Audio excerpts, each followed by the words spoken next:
Literally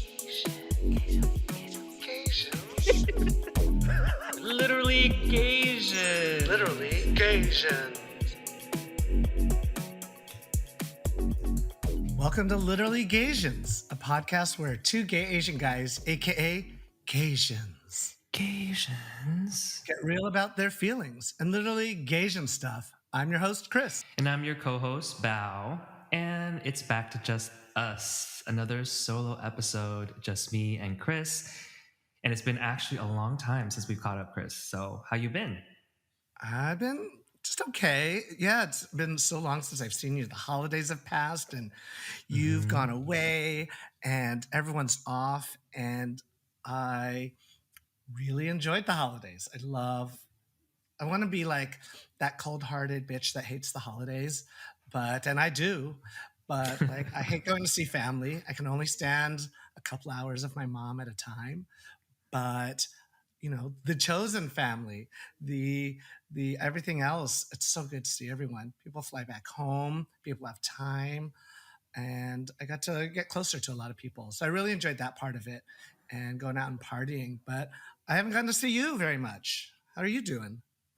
I'm doing good. I'm actually in Asia right now. I'm in a really echoey WeWork conference room because it's the only place with good internet in Vietnam, which is where I'm at, visiting my mom in Hanoi. And the last 3 weeks have just been a bit overwhelming, I got to be honest. I feel like it's the first year everything's really... Yeah, I'm a jet setter, and I think on Instagram it looks like I'm having a great time, but in my head it could be a great time or like just completely overwhelming, just because it's just been 3 years since things have been open like this, and during those 3 years we forget that we've like had a pandemic and we're depressed and finally coming back out to the world. And so like still having a pandemic, but like returning to everything being normal, I feel like I just kind of jumped into it like nothing would happen. I realized like it takes a little bit acclimating. Overall, I'm having delicious food, so I can't complain. And you got family out there, right? Yeah. My mom lives here in Hanoi. And I'm going to be jumping around Asia for a little bit in the next 3 weeks. I'm super excited about that, but going to be also be kind to myself and accept that, I am not that same person I was in 2019, and that's okay. And just to try to be present. Yeah, the whole thing of like, 3 years ago we were different people, and trying to be that same person has been really hard, especially if it was like a good time then. And 3 years ago, you and I were probably just partying and friends and having our little kikis. 3 years later, we have a podcast out. And this is actually the first podcast episode you and I are recording after we've launched the podcast. So for the listeners out there, we've pre-recorded a bunch of episodes. The first 2 were pre-recorded. There's a couple others coming out soon. But this is the first one that we're recording that's like actually out after we've launched episode 1 and episode 2. And it's been out for a little under a month now, and the reception has actually been pretty great and amazing. Yeah, it's really fun. Mm-hmm. What are some of the reactions you're hearing, Chris? It's been pretty positive, but there's just constructive feedback. And what I've been worried about is, they're our friends. Are they just being nice? I mean, who's gonna say, "Oh, it's shit" to your face? Although, that happens. but at the same time, when I think about the podcast, it's just as much for us too as it is for everyone else. So in the long run, as long as we're having fun, I'm pretty happy with it. Like just seeing you, especially since you've moved down to LA, having these face-to-face interactions is really enjoyable. And so fuck everyone else. But that's not to say that I can't wait to get more comfortable with this and better at it and just pour my wretched little heart out to everyone and dig into our guests when they're the most vulnerable. Yeah, for real. I think when we launched the trailer or the first podcast, it really dawned on me that I don't want no one to listen to this. I want a couple people to listen to this, or like I want to find the right people who would like actually care for this shit. And then I realized that more and more downloads kept coming for our first episode. And I'm like, oh shit, we do for the next few episodes really reveal a lot about ourselves that I kind of got to like, okay, well, everyone's just going to know I try to like suck a dick in the Pegasus dark room, which is one of the stories that I got a lot of text about. Like one person was actually just like, it wasn't that much of a maze. It wasn't like that much of a haunted house. And I'm just like, okay, well, fair. What were you thinking I was like describing? It's like, oh, like the end of The Shining, when they're running through the maze, trying to like run away from like Jack Nicholson. Like, no, it isn't like that, but it did feel like a maze in my state of mind. So fair, but I think the most interesting reaction to the podcast came just around Christmas. And it was our first hurtful comment, like our first negative, hurtful comment on the Oh my podcast. God, we had so many feelings about that one at first. I was like, "Do you see that? The text? Oh my God, that was hilarious." But let's get back to that later. Like we can talk about that in a bit. Yes, and it's going to be in a little special segment later of a Be Real dedicated to it. So stick around. But okay, so again, Chris, I haven't seen you in so long. Happy New Year! It's 2023. Gong hei Chúc fat mừng năm choi. mới to my loveliest Bao Viet Nguyen, all the way in Vietnam. To Donja Visha was me in San Francisco. Gong hei fat choi. I'm probably butchering that. And Happy New Year to all our listeners. We both had such an eventful New Year's. I purposely haven't caught up with Chris about it so that I could get the lowdown on what he did. But I feel like we always go hard on New Year's, especially except for like the New Year's going 2020 going into 2021, which is pretty chill, obviously, because of the Mhm. pan pizza. But yeah, we always go really hard, don't we, on New Year's? Yeah, it's something I always look forward to because it's like a reset, especially if you looked at the time as, oh, let's put this back behind us. And yes, time is arbitrary.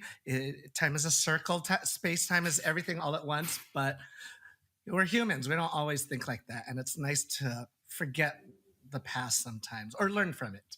And so, what way to celebrate that than fuck shit up? And we love to do that. Well, okay, so I want to hear all about your New Year's.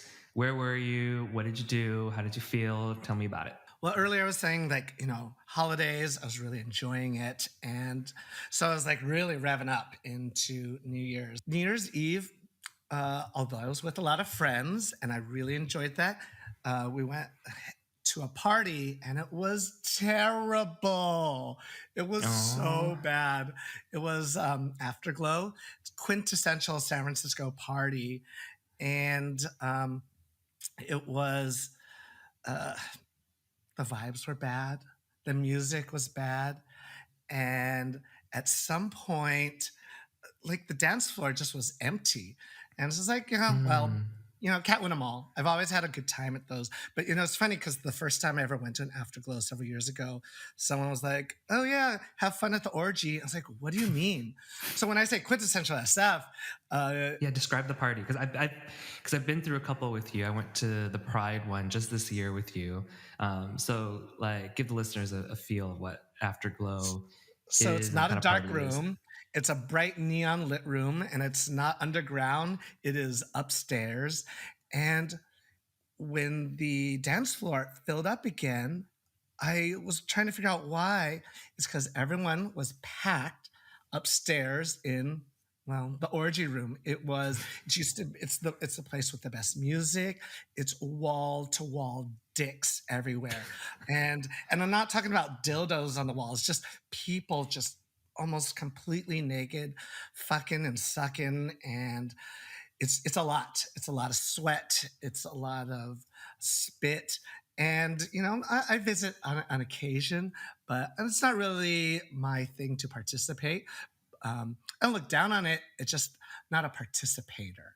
Um, but this year I can really like put like a finger on like the vibe of the whole party because you know everyone spent all their time upstairs. Where does the Afterglow party come from? Like, what's the history of that? Well, San Francisco, well known for its sex positivity. There's a group, I think it was like Polyglamorous, and maybe they even partner up with a Burning Man camp, Comfort and Joy, which are very well known for the teaching about sex positivity, loving yourself, loving others. And so it's about loving others, but with consent. And it's being very open about yourself open to others, being respectful to people. Sometimes it may not seem like that, but Mm-hmm. people feel tend to feel safer there, and I think that's why we've always enjoyed that aspect of it, and not even just because of the sexual encounters, just because that vibe emanates into the rest of the party. People are just happy to be around each other. It's not like some deep dark room where you can't see each other. The lights are bright, neon everywhere. You Mm-hmm. can see every detail and of somebody. And I ran into some really old friends. One who was so happy to see me, and he's like, I seen your Instagram. I love your podcast. I'm so excited for you. I think he was a little high because he went on for that for like 20 minutes uh, and talking to me about the positives of capitalism and what I should do, and it was hilarious. But it was like it brings up the energy, and that's what I love about Afterglow. So it wasn't like the worst thing in the world, but it did put like it like slowed my weekend down. Yeah. Hmm. Well, like Afterglow, I've been to a couple, and one thing like I feel like people who go to Afterglow think is like, oh, it's a niche party in San Francisco or a niche queer party in San Francisco. But when you go, it's like there's all walks of life there. People who work at tech companies, people who are just exploring their sexuality. It's like such a nice staple of the queer party scene in San Francisco versus being like, I feel like if it was in LA, it would be like a very niche thing of like for a certain group. It's like on SNL when Stefan. This party has everything. They've got they've got people hugging you at the entrance. They've got um, people doing Vogue on the dance floor. There's the Hoppa Hooper that I'm in love with. They had someone juggling light up light up bowling pins. Had everything. Yeah, and so they call it Afterglow because everything's neon, right? Like Mhm, everything mhm. is neon under black light. There's like DIY art put on the walls, which I love. It's just like fun, and only in San Francisco will you go to a party like this. But I'm sad you didn't have a good time. I hope they let you back in after you said you didn't have a good time. But But I'll still go back. Not every year is going to be a hit. so, what did you do New Year's Day then? Oh my God, New Year's Day was so much more redeeming. We went to this massive DJ party at the Midway, this big warehouse in San Francisco, and it had some of the hugest names in the house and techno like industry. But it was filled with like bros and ABGs. But it didn't matter. We Mm, had like a good time. We got lost in the music. I was with a bunch of friends. I would see people that I haven't seen in months, and we got lost, like literally lost in famed queer DJ, techno DJ Nicole Mudaber. I was lost in her set. I didn't know where I was. She was like trying to scramble my brain. It was amazing. I had a great time. I love seeing her, and I love that so many of my friends also love her, even though she's not for everyone. yeah. So, what was the name of the party? Fresh start. You got to get a fresh start on the year, and I it's think new to SF, so it's something new to try. was there still Breakfast of Champions this year? Like one of those burner New Year's party that we've been to a Yeah, lot. breakfast. I was actually very torn. I wanted to go to Breakfast of Champions also, go in the morning at 6 a.m. and then come to Fresh Start at like 3 or 4 p.m. But it was hard because it's expensive and you want to get some sleep. I heard it was great. It was packed. It just was a cold and rainy year.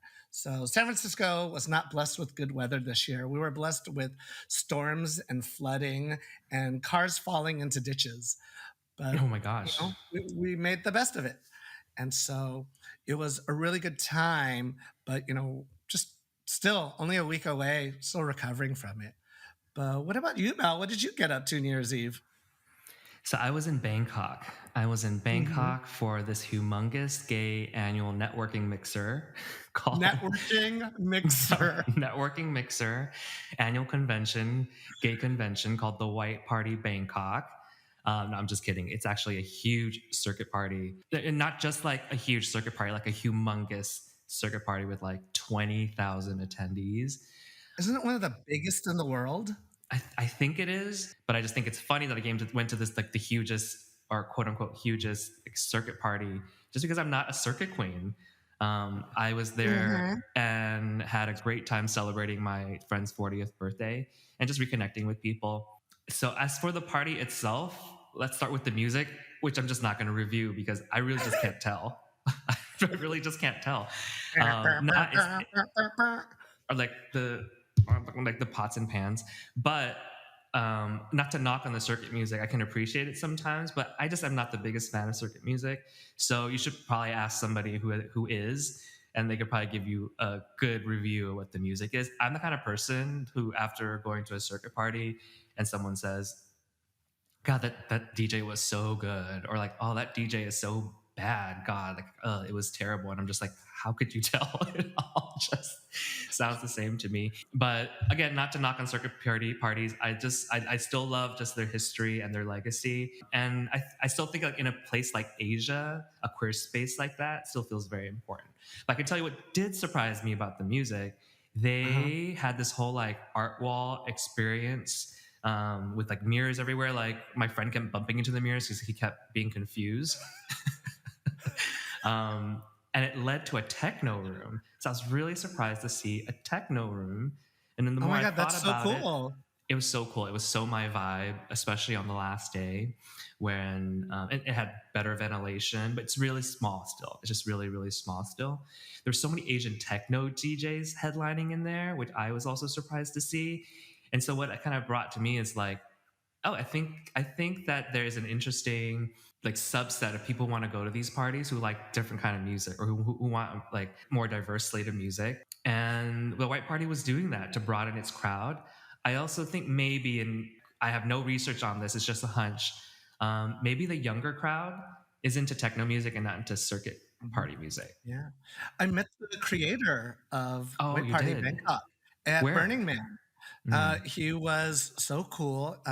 His name is Blue, and maybe he got inspired this past year at Burning Man to put a house and techno room at White Party. You know what? Now that you say that, there was like all these art experiences or art pieces, like digital art pieces that people just like sat around when they were chilling out to look at, and that felt kind of like what I imagine Burning Man to be. We're gonna claim him. We'll Okay, we'll claim him from Burning Man. yeah, yeah, but so I think the techno music is probably it could be a way to broaden the audience and maybe like build a younger audience long term who may not be into to circuit music as much as like people our age or older. As for the production, it's obviously one of the best in the world. For a circuit party, Pangina Heels was a headliner, She's the and best. it was amazing. They like hoisted her all the way up, like I would say, like 100, like maybe 200 feet, and they They did a don't got reveal OSHA up there. regulations there. They they don't, but then that performance was just amazing. Again, there's so many obnoxious posts about how great the party was on Instagram, so I won't get into it. And what I'm more interested in is just like sort of everyone's journey of personal exploration and growth when they go to something like a White Party Bangkok, because everyone was coming down in the last week, so they posted a lot of very heartfelt messages about their time there. But for me personally, I think I'd go back to like my first relationship with Bangkok and partying there. Because the last time I went to a White Party was in like 2019, and me again, we're talking about like me in 2019 versus me now. Like in 2019, it was my first time. I just gotten out of a relationship with my long-term boyfriend, and I went back to Bangkok to kind of reclaim it for myself because I love Bangkok. But then my boyfriend and I had gone to another party earlier that year when we were still together called Songkran. You were there. I was there. I You've been was to so much of it. the third wheel. You were, and it was a bad third wheel because that Songkran, my boyfriend at the time and I, was just the kind of mired. We were just mired into so much just betrayal and controversy and drama. So first of all, I'm sorry for that. You Um, better be. yeah, I'm really sorry for that. You're still friends with us, but we ended up breaking up for good a few weeks later. Obviously, we've gone through a lot of therapy and made our own amends, and he's one of my closest friends now. Let's just say when we were together, we were one of those couples that had like some deep rooted issues, and instead of working on them or going to couples therapy, we decided to just have an open relationship. It's the gay and way. it's the gay way. And couples who do that without working on their issues or having it, they're just doing it terribly, and we did it terribly. So to anybody that was caught in the way of us doing that terribly, we're terribly sorry. Anyway, Broke up with my boyfriend at the time, went to White Party 2019 as a single gay. And I did that to reclaim Bangkok for me. And girl, did I. She's reclaiming her time. Reclaiming my time, felt so much love, giving it, receiving it. I think it helped me find kind of my footing again as a single gay in like the community. And obviously, it was like sort of intoxicating to like be able to explore myself in a space like that and meeting people from around the world. This time in 2022 or 2023, I went back and then I roomed with a really close friend of mine, Arthur, who's a close friend of yours too. And it was amazing to see it through his eyes because I felt like he saw it the same way I saw it when I came in 2019. It was also his first time partying in Asia. Mhm. And walking into a room and seeing thousands of gorgeous Asian men who look like you. Girl, I got the live updates from her on Instagram through the whole trip. When then they call it the white party. That's just don't get them wrong. There were very few white people. There was all gay, mostly gay Asian guys from all over the world. And then he had that like same realization and asked the same question when I first partied in Bangkok, which is like, is this how white people feel in America to feel a part of the majority? Like it's the first time you didn't feel Mhm. marginalized because of how you looked, and that's really powerful, right? This feeling of being seen and not being the only one, being in the majority but not in the margins, and also just being around so many hot Asian guys of all That's the types. best. But I will say, seeing it through his eyes and how closely it aligned with us, like how I felt about it in 2019, it made me realize like I'm just not there anymore. Mm. I'm not that same person I was in 2019. I can make space to appreciate what this party was to people, and I still enjoyed it. But I can also kind of accept that maybe it's not for me to do every year or to return every year again. I mean, for one, my body dysmorphia was on an all-time Oh. high. Like the people weren't there with just like six packs. They were there with like 10 packs or something. I didn't even realize that was possible. Like the 10 packs with like, the veins on them. Ooh, like, do they eat? I'm like, do they eat or what supplements are you taking? Or you've worked really hard, so congratulations, you look great. I can barely get maybe like two or something. I think it's our So I think it generation was like of body dysmorphia that we passed on to them, and then they took it and run. they take it and run with better metabolism. Again, I thought I had dealt really well with my body dysmorphia, or dealing with it very well, like in therapy, and getting them like, oh, the triggers are there. And I know what people are thinking, like, if you have body dysmorphia, why'd you go to a circuit party? Good question. No.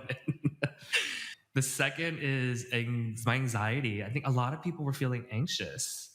From what? When you're in a room with 20, I think there's Yeah, 20,000 yeah. people in a room.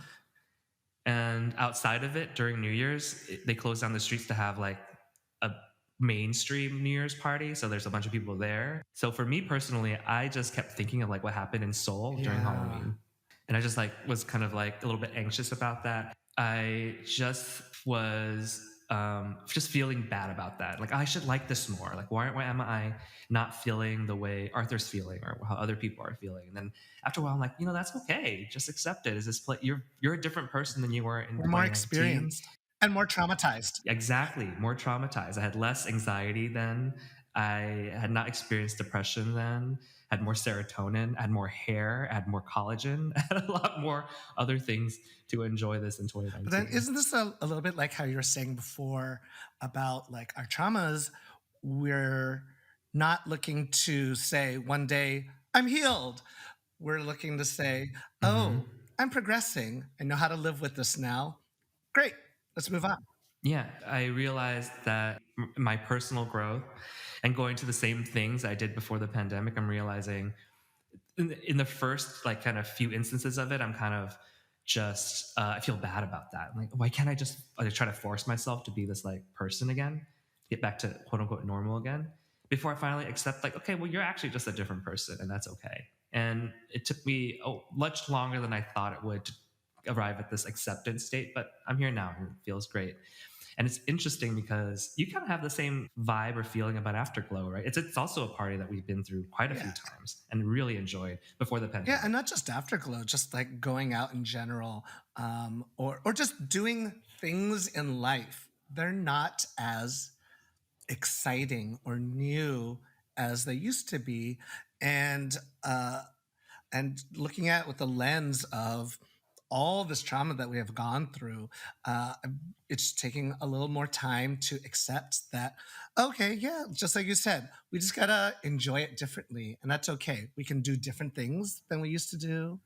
But we also can just appreciate it in a different way. And when it's like got to sort of that point, I'm much more comfortable with that. I'm like, okay, I like it. I don't have to like it the same way, but I like it. And I think this dovetails really well Oh, into our next oh, segment, oh, because I think it's time. yeah. It's time. It's time for us to be real. Let's be real. So this is Be Real, the segment where Chris and I just get really real about anything that we're thinking about, anything on our hearts, minds, or dicks. And this time we're going to do the same topic, actually. And that's the topic of our first hurtful comment Um, about the podcast. yeah. So it was posted on one of our Instagram reels as a gift to us on Christmas Day. And we're going to take turns reading it. So Chris, why don't you go first? So this was after the first episode had launched, and this person commented with the following. Y'all are almost 40 and still doing K and God knows what other drugs. It's sad. And y'all wonder why you're both single when y'all still alive, live this chaotic life like you're in your 20s. And it continues with, I want to support this podcast and even listen to the first episode, but this toxic partying and drug culture in the gay community and Gaysian community is unhealthy. And the fact y'all are still doing it at this age is just depressing. And scene. All right, so let's be real about this. Can I just start by saying, ouch. It was painful. But at the same time, that really hurt. A few minutes later, I was like, well, fuck them. And then you just go through all these little things, but it still hurts a little bit. It hurt. It hurt. It doesn't hurt as much now, but we had talked about the fact that we make it, if we were going to be this vulnerable, we're going to be people who don't agree, or are going to take it out on us. But I didn't realize how hurtful it would feel. So that was hurtful. So ouch. But I don't know. So Chris, why don't you go first? Like I was saying, it's been an interesting last few months. And, over this winter, I had a birthday. I'm now 43. I'm in my early to mid-late 40s and coming into hopefully a new positive year. And so, yes, I thank you, commenter. I am over 40. But correction, she's not almost 40. She's over 40. Yeah, but to be honest, when I was about to turn 40, I was getting very depressed. I didn't realize until later on. It took me a while to understand that dark looming cloud that I always felt at that time was depression. And, I didn't go to therapy. I was still a little stigmatized by the idea of therapy. And, it eventually passed. Sometime after my birthday, my 40th birthday, we threw a huge shebang, and it was so great. Fun. And I think there was just something stupid in me, like stuck to this arbitrary number. And it's when I learned I had loving people around me, and it was, I yes, I did feel a little lonely, but then, but just knowing that there were people here for me was really great. But then we came into this pan pizza, and I'm single, and I'm getting older. So it was a little rough in the last few years, and it hung on my mind. It got me thinking about dating and finances, because I spent most of my 30s pretty comfortable and satisfied with being on my own, an independent woman. And but because of these recent financial hardships and pan pizza, I've been really reconsidering it all, wanting to be with somebody. And it's really fucking shitty that it's because of threats of late stage capitalism has led me to consider pairing off with somebody for a dual income just so I can afford being single. And, surprisingly, it's no longer my mom who's like, harassing me about being single. It's my friends and random people harassing me for being a failure if I'm single, which I find to be rude. It's people go through things at different times in their lives. And it took me a moment to go, well, you know, good for them that they have been able to have a party time in their 20s and be like at a great place in their lives now. I didn't party in my 20s. I didn't even start drinking until I turned 30. And so I consider myself a late bloomer. And to have someone tell me, oh, you're a failure because you're single and you enjoy partying at this age, well, we're just different people. And that's probably what makes me so unique. I'm an Unique. individual. Unique. So I got past that, and uh, and it took some time with a lot of texting with you. But Yeah. what was your thoughts on it, pal? Well, I mean, I just want to say that I know, yeah. In the comment, it felt like we wonder why we're single. It's like, no, we like being single too. Hmm. We don't wonder why we're single. We're just ready for a partner. That's different. I Yeah, was intentionally single for, well, my plan was to do it for 2 years, then the pandemic hit. Because after my last boyfriend, because I wanted to take the time, go to therapy to realize, like, so why did you act these certain ways? What were some of the triggers in this relationship? And what baggage do you want to not take into the next relationship? And I will say my flaw has been that I got too careful. I'm like, oh, I haven't fixed all my baggage yet. Like, I felt like I felt that, so I'm not ready for a relationship. I think I held on to that too long. But I think now is like, oh, I'm never gonna fix all my baggage. I'm never gonna it's a just process. You're yeah. always going to have your carry on. Yeah, I'm always gonna have my carry on, but let's just find a partner who can grow with me in this way. And so it wasn't for lack of like us being like, oh, why are we still single? I think we love this life, and it's Hmm. amazing. We just are Hmm. ready for a partner. So we don't, and for for someone to come in and just kind of insinuate that being single is a failure. I just don't. We just don't agree with. It's not about perfection, it's about progress. And we are always progressing. So for me, how I feel about it, Hmm. and we've texted around this, and look, whoever you are who sent this, I don't know you, but I want to say that I don't know you, but I want to make space to try to understand why you would make that comment and your judgment of us. Because look, this is what I want to. This is what I want to recognize. A lot of people have traumas around drug use.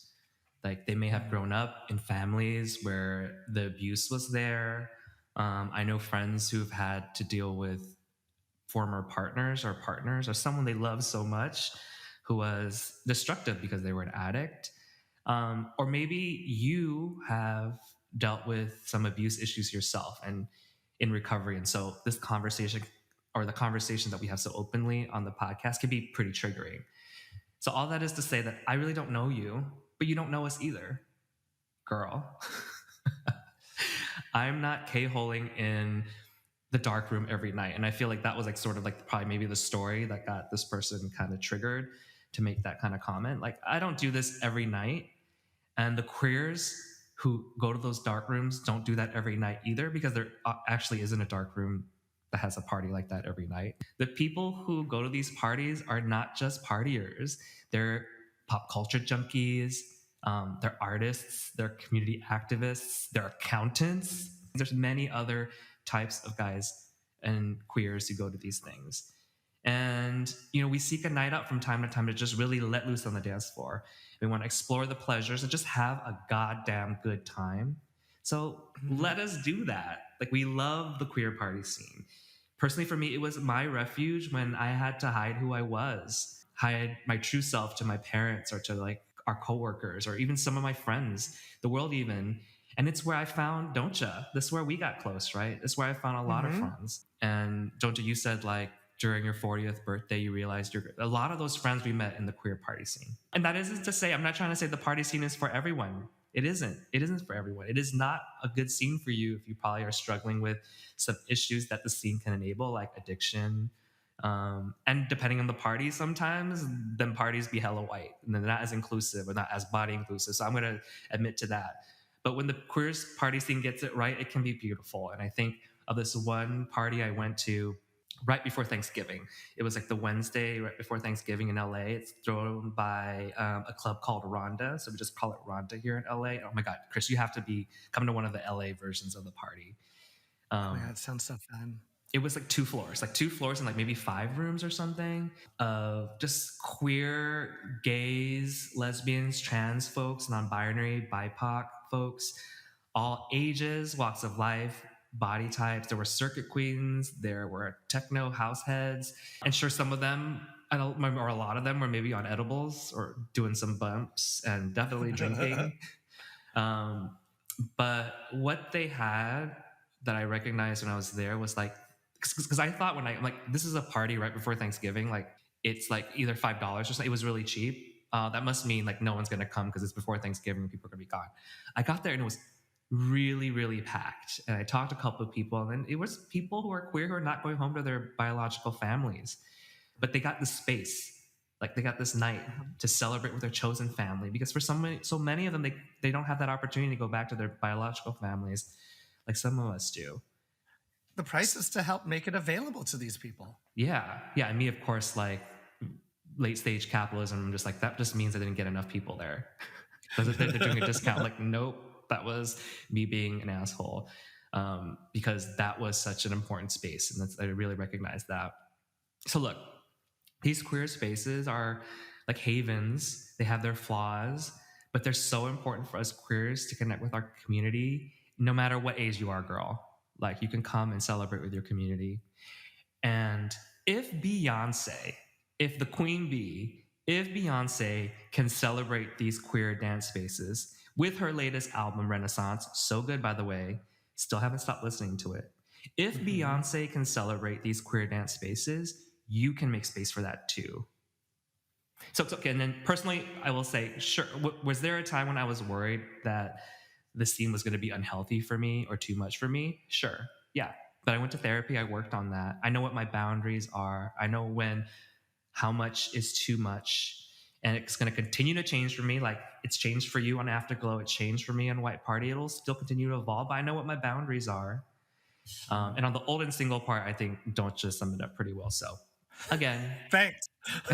you summed it up pretty well. So I hope we can make space for that in our community. I hope you can make space for that person who commented for these queer spaces to exist, just with a little less judgment. But that's just my invitation to you. Obviously, you can't control what you think or what you want to do. And so it might not be your journey, but it has been a life-changing one for me, for Chris, and for so many queers. Yeah. I remember like several years ago, we had this conversation. And it may sound a little cheesy, but we think about it with a historical lens. It's our sanctuaries. Where did people go before? Bars with no windows, you couldn't be seen. And that has just translated over the years as some of the only places that people can go. Yes, we have more options now, and that is amazing. But it doesn't mean that the other options are any worse. And so having a safe space to just be who you want to be is great. It's great. And again, a lot of people can spiral into unhealthy habits. So party responsibly, recognize that. We work through it with ourselves, work through it with our friends, but I still think it's important that these spaces exist. But an update, the comment has since been deleted. Woo! But we still think it was important. Like I think it got put out there, and it's a real conversation that people should be having. But you know, it's gone now. Yeah, I mean, I see it all the time on TikTok. I see someone posting like a funny like partying meme, or maybe they're making a cheeky commentary on drugs, on ketamine, on G, on Molly or something, and you go to those TikTok comments, and it's a lot of like, This is what's wrong with our community. this is what's wrong. It's so toxic. Sure, I think fair. I'm not saying it's completely untrue, but these spaces are important to people. They don't have to, and they're not the only spaces. But I can see how someone can feel like because there's so much content around it that there's a pressure for that to be the only space. But there's a lot of different types of spaces that are popping up now, and you can go join those and enjoy your time there while we enjoy our queer party scene. With that, we're gonna close this out. We unpacked a lot today in a Um, short time, girl. yeah, and I don't want to keep you. You have your mom out there. I want to make sure you get to see her. So we did go through a lot. And do y'all have any thoughts on this topic? DM us. Follow us while you're at it at Literally Gasians on Instagram. You can follow me and Bao there too. Yes, link in bio. And we're back in the next episode with another very special, amazing guest. Again, it's one of the pre recorded ones. So till then, au revoir. Am I saying that right? I'm saying it like Emily in Paris. Bye. You're in Vietnam. Say whatever in Vietnamese. Xin chào. Oh, Chúc mừng năm mới, Bao. We'll see everyone later. Con hai fa choi. Bye.